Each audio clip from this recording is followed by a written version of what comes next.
So we got a plane flying from Pittsburgh to Phoenix. Oh, okay. Well, immediately I care about this problem because I'm from Phoenix and I miss it, so I like seeing that. At a constant speed. Okay, so speed. Constant speed.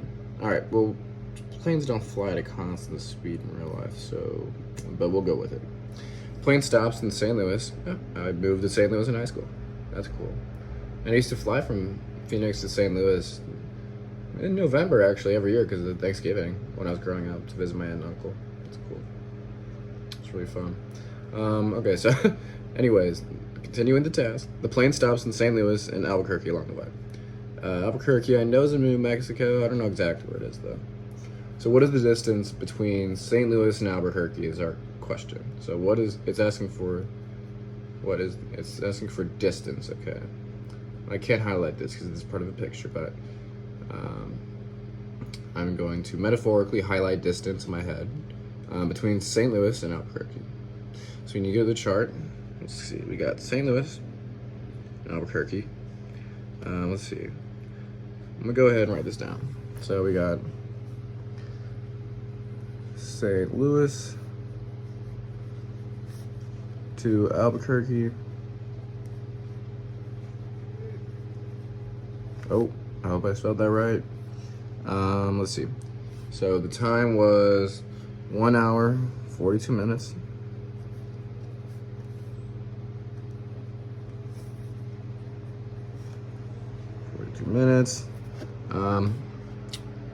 Don't know the distance and we don't know the speed. Okay, great. How am I gonna solve this? Not sure.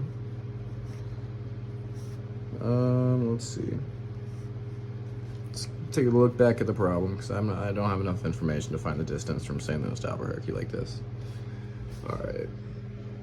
Let's see. First of all, I'm looking for stuff on speed because we're finding distance. We need more information on speed. So it's constant speed. If you look up here, it's constant speed.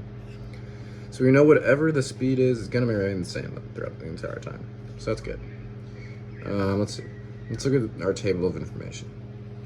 First line, we got Pittsburgh to St. Louis in an hour and 550 miles. Okay, well, I know that if a car is going, like on my road trips, I go on road trips sometimes during the summers. I know that if I go 80 miles in an hour, I'm going 80 miles per hour. So if this plane went 550 miles in an hour, then 550 miles per hour that's our speed. So, and if it's constant, it means for this row as well, that's gonna be your speed. Okay, so let's write that down. Let's see, we got 550 miles per hour. All right, okay, well, already this is making me think of the distance formula because we need to find distance and we have speed and time. So distance equals, I know it as rate times time, so I'm going to write an R for rate times time. Obviously our rate is in miles per hour and I'm calling it speed up here and they called it speed on the table. So anyways, let's find this. We have our rate, which is obviously our speed, then times, I'm going to include my units. I know in the past I've gotten questions wrong because I didn't include my units. So 1 hour, 42, oh wait, pause. So I'm multiplying miles per hour times minutes as well. I can't have that. All right, well, let's see. This is in miles per hour. This is an hour here. Maybe more work to convert these to minutes, so let's just do this. Please ignore the crying child, I'm sorry. That is out of my control. But anyways, we got 42 minutes. I'm just drawing a bar here to separate my work. I like to do that.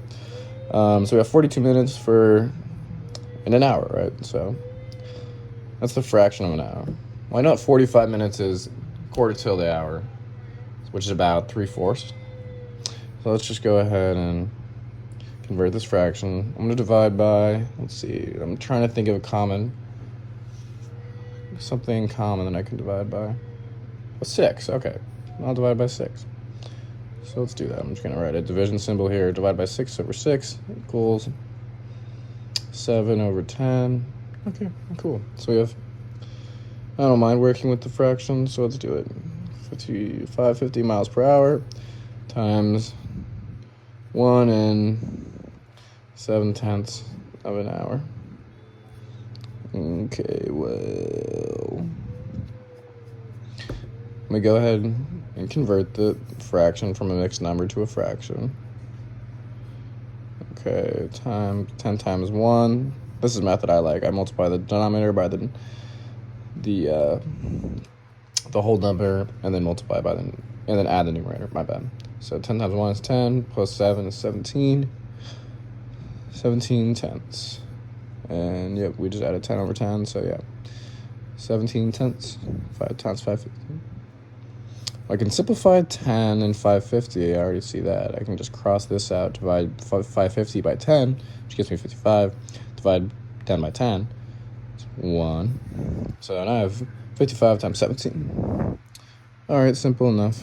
So D equals, let's do that, 55 times 17.